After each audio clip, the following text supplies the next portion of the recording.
आदाब, मैं आगा खुर्शीद खान। ईरानी राष्ट्रपति इब्राहिम रईसी की मौत एक पहेली बनती जा रही है।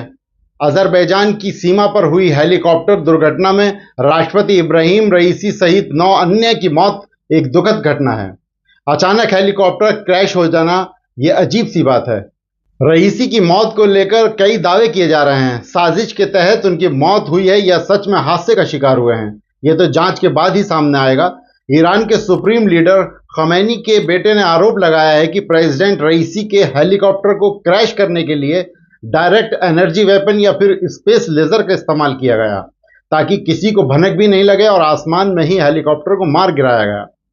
जिस रूट से उनके हेलीकॉप्टर की वापसी थी, उस पर एकदम से गहरे कोहरे का छा जाना और केवल राष्ट्रपति के हेलीकॉप्टर का ही दुर्घटनाग्रस्त हो जाना भी एक पहेली सा है। कुछ लोगों का ख्याल है कि इस्राईल के खुफिया एजेंसी मोसाद ने इब्राहिम रईसी का हेलीकॉप्टर ज़मींदोज़ किया है। एक रिपोर्ट में यह भी कहा जा रहा है कि ईरान के सरकारी रिकॉर्ड से 19 मई का मौसम डाटा डिलीट कर दिया गया। दरअसल कुछ मीडिया रिपोर्ट्स में यह दावा किया जा रहा है कि जिस वक्त रईसी ने अजरबैजान से उड़ान भरी तब मौसम साफ था, मगर चंद किलोमीटर बाद तूफान, बारिश और कोहरा छा गया। लेकिन इसकी जानकारी सैटेलाइट वेदर रिपोर्ट में नहीं बताई गई। सोशल मीडिया पर कुछ लोगों ने ईरानी राष्ट्रपति का हेलीकॉप्टर उड़ा रहे पायलट पर भी संदेह जताया है, जबकि कुछ लोग सवाल उठा रहे हैं कि जब राष्ट्रपति के काफिले में शामिल 2 अन्य हेलीकॉप्टर सुरक्षित लैंड हो गए थे तो रईसी के हेलीकॉप्टर के साथ ऐसा क्यों नहीं हुआ। दूसरी तरफ अभी तक ईरान ने हेलीकॉप्टर दुर्घटना को हत्या नहीं बताया है। हालांकि ईरान सरकार ने अभी तक क्रैश का कोई कारण भी नहीं दिया है। इस शक की बड़ी वजह अजरबैजान और इसराइल के गहरे रिश्ते भी हैं। कुछ लोग यह भी मानते हैं कि रईसी को उनके हेलीकॉप्टर को क्रैश करने की साजिश रईसी के अपने करीबी विरोधियों की है। कई ने खुलकर कहा भी है कि अली खामेनी के बेटे ने यह साजिश की होगी। यह तो जांच के बाद ही पता चलेगा कि किसके दावे में कितनी सच्चाई है। लेकिन एक बड़ी धार्मिक और राजनीतिक हस्ती का देखते देखते चले जाना काफी दुखदायी घटना है।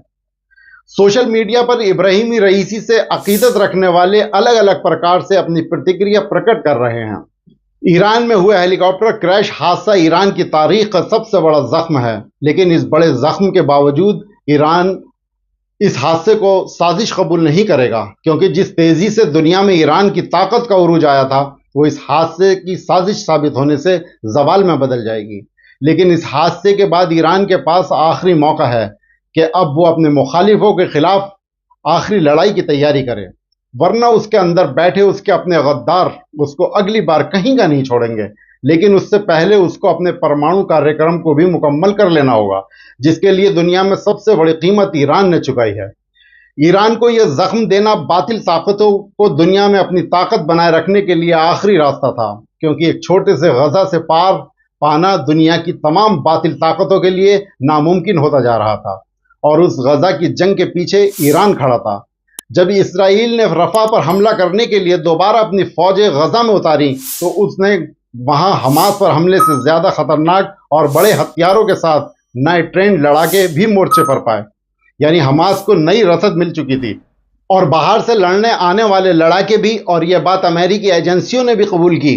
और यह बात इसराइल के तमाम दुनिया के बातिल ताकतों के लिए किसी बदतरीन हार से कम नहीं थी, जिसके अंजाम में 15 दिन से रफा को घेरे होने के बाद भी इसराइली फौज उसके अंदर घुस पाने की हिम्मत नहीं जुटा पा रही थी। और इसी का बदला लेने के लिए इस जंग के पीछे खड़े मुल्क को दबोचना ही आखिरी रास्ता था। ईरान के लिए रईसी की मौत एक बड़ा हादसा कही जा सकती है। रईसी ने ईरान के विकास को किसी तरह भी रोकने नहीं दिया। इसराइल की धमकी और हमले की कोशिशों ने रईसी के हौसले को कमजोर नहीं किया। निसंदेह जब जब ईरान के विकास की बात होगी, इब्राहिम रईसी को ईरान के लोग कभी नहीं भूल सकेंगे।